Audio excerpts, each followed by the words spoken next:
আসসালামু আলাইকুম। কেমন আছেন সবাই? আশা করি ভালো আছেন। আমি আজ আপনাদের সাথে শেয়ার করব চিকেন তান্দুরি রেসিপি।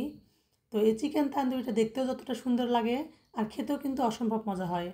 তো প্রথমে এখানে আমি কয়েক পিস মুরগির মাংস পরিষ্কার করে ধুয়ে নিয়েছি। তারপর এটা আমি চাকু দিয়ে হালকা করে কেটে নিব। এভাবে কিন্তু অবশ্যই চাকু দিয়ে কেটে নেবেন, তাহলে কিন্তু মশলাগুলো ভিতরে ভালোভাবে যাবে আর খেতেও ভালো লাগবে। তো আমার মাংসগুলো কেটে নেওয়া হয়ে গেছে। এবার একটা বাটিতে আমি স্বাদমতো লবণ দিয়ে দিব। তারপর দিয়ে দেবো হলুদের গুঁড়া, শুকনো মরিচের গুঁড়া, ধনিয়ার গুঁড়া, ভাজা জিরার গুঁড়া, কালো গোলমরিচের গুঁড়া, চিকেন তন্দুরি মশলা,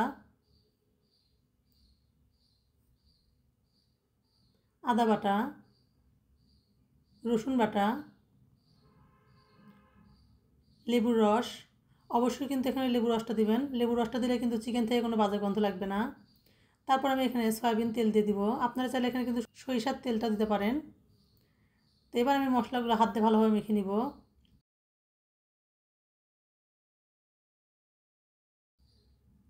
তারপর আমি এই মুরগির মাংসের সঙ্গে আমি মশলাগুলো ভালোভাবে মেখে নিব। আর এই মশলাগুলো কিন্তু মাংসের সঙ্গে ভালোভাবে মেখে নিতে হবে, যাতে মাংসের ভিতরে ভালোভাবে মশলাগুলো যায়।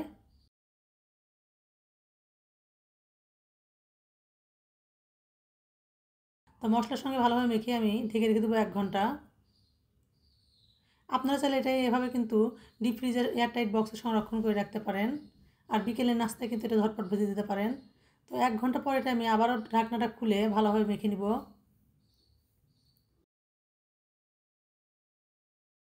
তো মাখা হয়ে গেছে। এবার একটা প্যানে আমি অল্প পরিমাণ সয়াবিন তেল দিয়ে দিব। তেলটা গরম হয়ে আসলে আমি এখানে মুরগির মাংসগুলো দিয়ে দিব।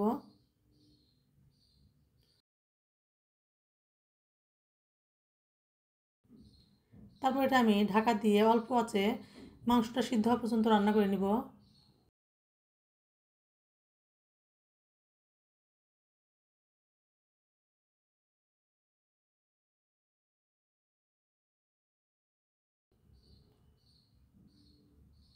তো মাংসটা উল্টে দিয়ে আমি এটা আবারও ঢাকা দিয়ে রান্না করে নিব। তো এভাবে আমি বেশ খানিকক্ষণ মাংসটা সিদ্ধ হওয়া পর্যন্ত রান্না করব। তো মাংসটা যখন সিদ্ধ হয়ে আসবে তখন এটা আমি উল্টে পাল্টে সুন্দর একটা কালার আসা পর্যন্ত এটা ভেজে নিব। অবশ্যই কিন্তু এটা অল্প আঁচে রান্না করে নিতে হবে, নাহলে কিন্তু ভিতর থেকে কাঁচা থেকে যাবে আর উপরটা পুড়ে যাবে আর খেতে তখন ভালো লাগবে না। তোমার চিকেন তান্দুরিগুলো ভাজা হয়ে গেছে। এবার এগুলো আমি একটা প্লেটে উঠিয়ে নিচ্ছি। তো দেখেই বুঝতেছেন কতটা সুন্দর লোভনীয় হয়েছে। আর এভাবে চিকেন তান্দুরি রান্না করলে কিন্তু খেতে অসম্ভব মজা হয়। আপনারা এভাবে একবার তৈরি করে দেখতে পারেন। ভালো লাগলে লাইক কমেন্ট শেয়ার করে পাশে থাকবেন। আল্লাহ হাফেজ।